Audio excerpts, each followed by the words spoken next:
Kulonga kuambele kwa ena tomu disema na ana mtu yati mudhiri jenezo kuya lida yone Petro achi elero za Jesu amba kuisa tulira dono ndanura karabu apera ndalira roku tumupa ine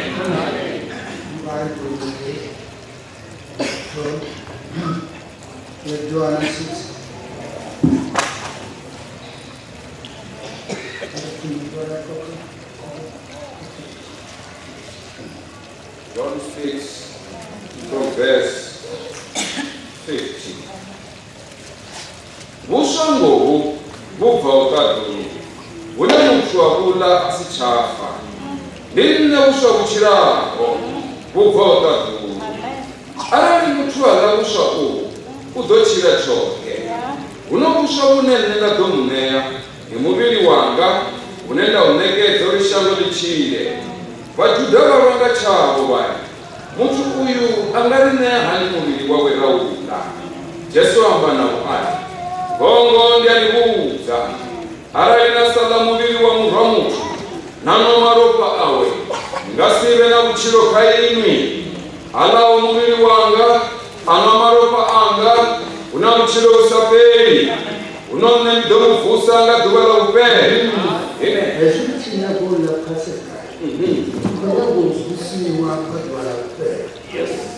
Konyago ikunaora kai. Kanu korano khair batsakira bahawo korara pi. Marwani huwa ni kwa kupera. Vele nyamana arichambani tibate tenda kotenda moyo to.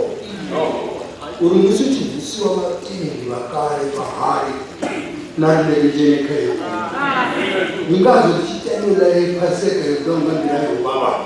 Gano ni Jesu tamura kupata. Huyo omuvyamba akavuri. Batara basana mundu ngabana muchiro. Mara ana umapa Jesu uno muchiro na mutati kumu. Amen. Ngorufana ama mumimwe wataka. Twabona mara ana mubasongoya hoyo. Bakwa rubi. Bakwa nama badwa bafamu. Musimu ya wa mtu uchituwa kwa ya bidini songo padera. Lurati wa ngamzi. Arata mtasine kana murabesa. Ngami angote ndola chisimani checha kugera banki. Kisima cha mkuu. Kema kale bachida basa chiboni bachida ngokenda wa Abraham. Abraham atendo kecha mtukana wa mtintano ya murayo mani. Zima wala mtendi wa Abrahamu hukirandikana. Zima kawambisa dile gapita. Muslimu zimu atibori mnyangiso nunangaru dapita. Ufuni zima wala chisegati wala zimfwezu na musigapita. Wambara mazanga ndachiko muna mwana zimstari ya mazini. Na tabira segura zuri ndila bila darini. Achila velesa wadu muna imafata. Achimula velesa wadu muna Profita ashika kaya kitimu ya ndubata. Ashika yenge urubata ni kuya kishika chijena ngango muri ya kichikare. Paseka dikani kachi ila pati. Aitaba paseka ni pana tatawa. Ubata. Arabi wanga mwini udafiti. Babo na upenda ni zwangu kubana mwini. Satenda si zwangu. Zuni kipochi pikani zikaya tego mpaka paseka. Baba na bana zikaita bado badora jiwa zibona. Mara wana zikaita bado ni chitu. Bado zidabo na roho mora. Mara mnagana msazena nilia zikaita man. Kuya kuona na mzee. Bwana unyango zikaita chimu chisafi. Uzikaita na kubazi huko. Uzikaita usinamjipo na wana hupani. Mara mnyaka zuri ya baba na mzee. Ulikapita matu kwa Mungu ya imani. Rupua matupo kwa mzimu wa shukuru. Mama roho Mungu ni dunyari wa mzimu tisha. Matina mzimu kofu. Aimana saime na zile uchisa jawa zwanzuri. Na watu chesha wala wawane boku. Bangabo mzimu. Mara zuri kuzbo. uko bizo gachanga kinawa sachibone ni mdogo muna wakati uko bizo imakai mubule bino sachikane marabananga utende no urabera batsinekesha batawo mposi bachimizere nuna hasi kudubura chingari ubona mutero udotia tijinji manga mabenda chikunosa bina mungu ukati yashi anefere kampatereza umuzakesha kujikesha asusala chiniwa nusasi jene katinga watota Boto toda essa desbacana toda batidão, batido tudo. Toda jogo acabou wana. Ato dinga mchokora. Mato dando de informação. Bamba na zanga de dunia. Batiga boka da kene diante na nake dinya wadi wana mtani. Maraba kuni ka mjinzo. Nga wana mjinzo wana wana shuzo. Zente juzo kuno rejite kai passa. Amen. Sudani pagado dentro do machero, vai partir muito do na tigeta para ele. Bone, abone chico. Vamos lá, vamos. Ele que uma bobo vai te mandar na casa. Capitão de sua para chamou. No bolso o ano no tigelo. Jesus vai te ver aqui sobre essa trova. Vai te chamar por amanhã. Não é um só bobo. Uma combo. Asunya di bofu lamuya ungano saboni ngama kwa nini watili bakali ujwana bwa kumtolera saboni ngama mara chini soma to abona mtu saboni ngama tujura wa kumchana mko bona mtu kitotsa mtata msati otamero bingo kuna wao Jerusalem ya kumtana na ndio sana kwa kila vile sawa na ndio mfuma Atuchero ndani ndichojene kaona. Mtu sanjene. Mtu wali nani. Mtu wafuma. Wani mudinera turonjena. Ushawa na wala. Ushawa na matipa tuwala na to. Ni adwanti wana shikilemera tukateso. Hapo nera kwa mungu. Na maosi anataka mimi kwa But what do you want by Banjay Kawi? Then you should be found at this. I don't know if I'm sure. No, I have it. As Zina, she tells you to run. Where is your run? Nobody may call it a magistrata. I don't know to go to Harari. Amanyana siku wana siku achi achunga jina kutana na tunani kupepana lokoti ya kaka asi spana na tapana kwa kuna amen Yesu kwa ya mtu mmoja kwa mimi mmoja msaidiao anera mfumo amen anera kuna Musi tawo mposi na dine ubere kana rumba mamutani tabani ko dini kuzichi mutejo tendo kwa na rufu go kuna kuoka mungasi ko kufara samtuka ngazi ni wajana wa kumfasiwa kuna sasa ni zama zile kumeze mwingi ni kwenda huko mara wote anitira kwa mzima ufungura Wala family kuduache kana kule huko kufikia kwa mara unazo patiko kwa mtini satani banda anadani kasikura banda mlango ndio wao ndio wao ni kama eti kichani bera na chupazo ni bizuri ya kumana kuna bangi ni kongo zuri aba na mwana ngombe basa tindutobe na muna wao satindutobe na msazi wao ane awopa waruchini ya katika to kujimasa tindutobe mara ni wapandi tuzeta watu wakale hizo zabo haina abijogani tu basa tinduko mwana huru ko bijo kiti chamzimu amen nejo bure ya wazipa imani mama imani mungu ndirashinde kama murazimanye ikigo kigo bizwa n'ibandi banango abagati rero bizwa n'ibandi radako batamba tubona n'atamba mu kitwa kunya kwimba bibona abantu natsabati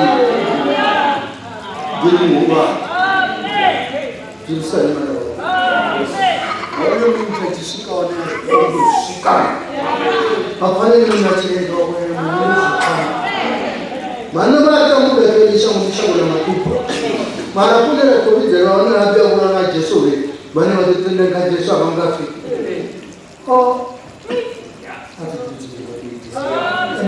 azikuna zeli bana bamenya ngoni na ukaranta ngori bayimona zigara ndochisiyeza ngona chimusateni mara ngabachikume chochote kanya na mabili babechikume chochote bana zofanira ulizondina ndani kwenye kula hayo wala tamtia mkusha ndiapo ndio katika usijua kwa kitaka sinai urika muchoni babushora tiketi madwa marara ngokutetsera kati bati kwa mivumo tabana zinda zinasishini bana babere dende ni watatu bale kautu ya woni mushe yaiwe ni mtu kutenda chini ngamine auye biya tuwaje kuna utazono baba na neka na sisi na nini zapo anende zuita wote hao na wajibu Yesu kubu kubuya mwana Mungu amene atakayekuwa upite Yesu atwa mbona kama nizamu kwa Mungu ndio mbona basi mara ubona watu utilisa amen mbona kitu katusko damu ya kandi wote hadi kwa mzima ndio humura chibara hapa ofizi wangazo afi watu wachukua wa paradise asiapo ni mzima wa Yesu au paradise ndio mama ndio jambo tunda fazina ationa naye avuna mumutena welia bana na sapo panisha ngomba tuku ni ndio arudula mutitira na bamba te mliange aba bari musido na mama Mungu ukatia usiku achimbira kwa Yesu amen achimbira na kuchimbira kwa safari kwa mtachichira kwa mkono wa kuchimbira hapo ti hakienda jipe zapenda na kusana kwa Mungu Yesu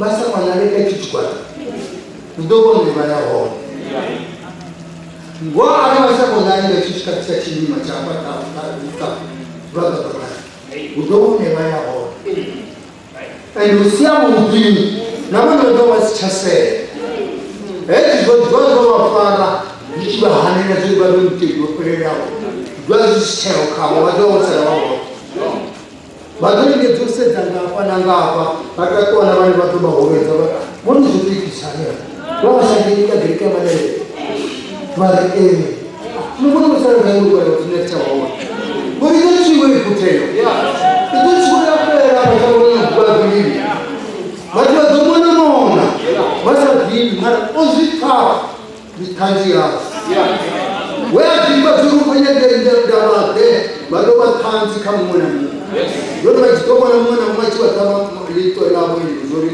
wale mudita kama ni mudeza za kuti sana bawo wale chama mchi wale ufeka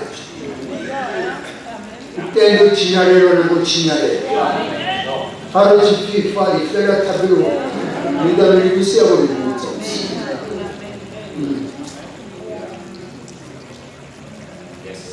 Ngazi uchipa kunamida ni musia wodeleza bani so wosa kutata litaka zvito zvikaita zvokuwana lemunhu mapasi uchivamba namaita sekufana mamowa mutenda wene munhu wadzichuwa urikuhambisa hanini nazvosvika autiraukii worinda uikamona mona ite chuka twamba sowamba muraiva ngasizvipesesa aembedzanga namazviri naiwo wapedza umwe yambo usikasara chita madotoro chiwomona mona aravanazvoina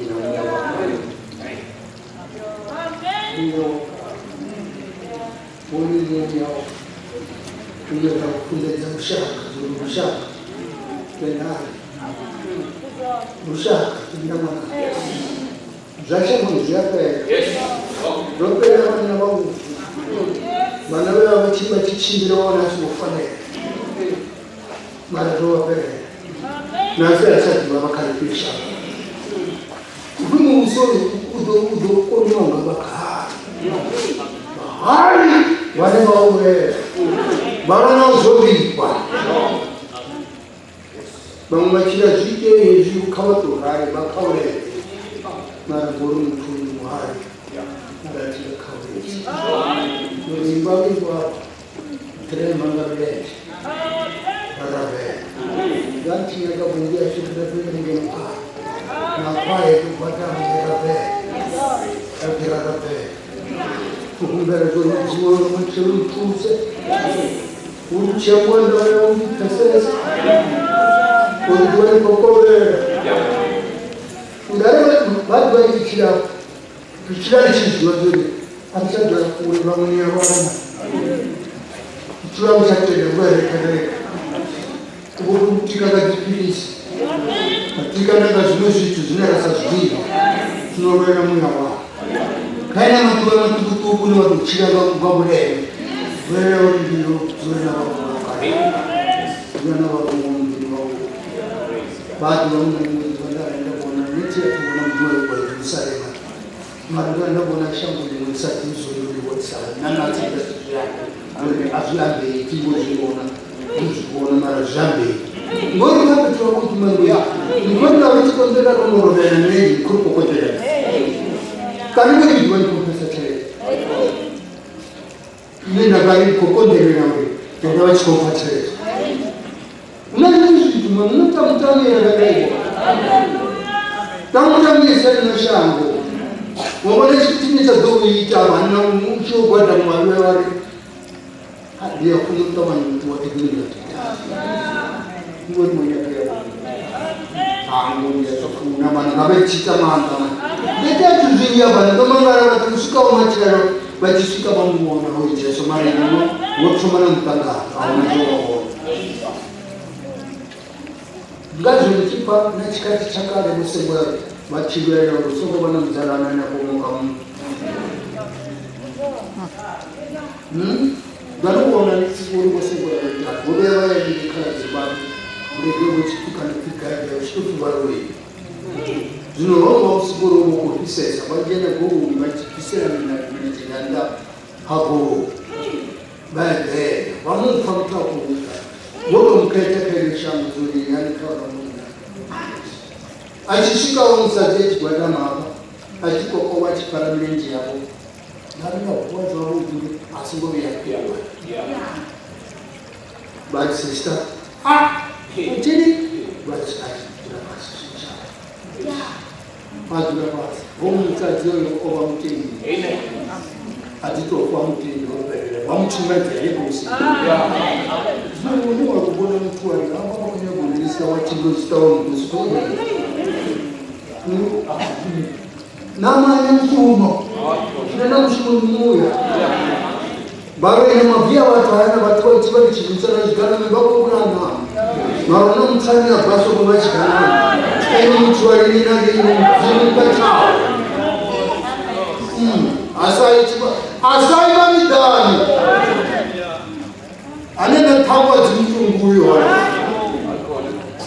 vazvisikokumurati tanga ngapa wapedza chere dzavo mutokuwo toambisa chikari chavo Kwa sababu ndio wimbo nilitulicha hapa one by one. Roho hauna mketo, hauna nini, yani ni rapi.